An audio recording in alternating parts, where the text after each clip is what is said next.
Okay, so that's how you wish other people well. But what about when you're hoping for something for yourself?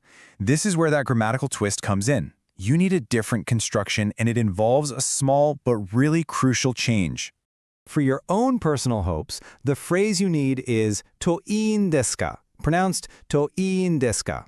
This version is directed inwards. It's like a little flag that tells the listener, hey, this wish is about me and my situation. Now, check this out. The formula is almost exactly the same. You take the verb's short form and add an ending.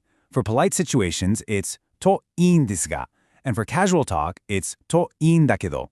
It's just a tiny change, but it completely shifts the focus of the sentence from them to you. So if you're the one who's about to take that exam, you can't use the first phrase we learned.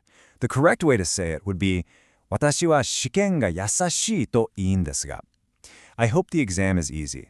This makes it crystal clear that the hope is about your outcome. Here's a more casual example. Let's say you're at work, and you're really hoping to get out on time. You might say to yourself or a coworker, 明日早く帰れるといいんだけど. I hope I can go home early tomorrow. And this doesn't just apply to I. It also works for we.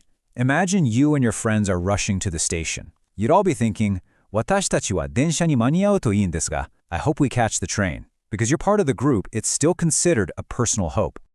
Okay, so we've got our two forms. One for hoping for others and one for hoping for yourself.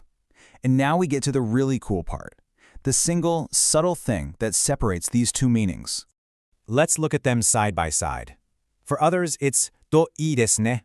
For yourself, it's といいんですが. The difference looks so small on the screen, but it carries all the weight of who you're talking about.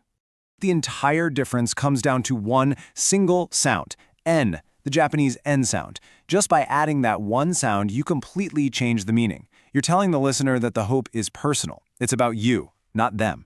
It's a perfect example of how one tiny sound can make a huge difference.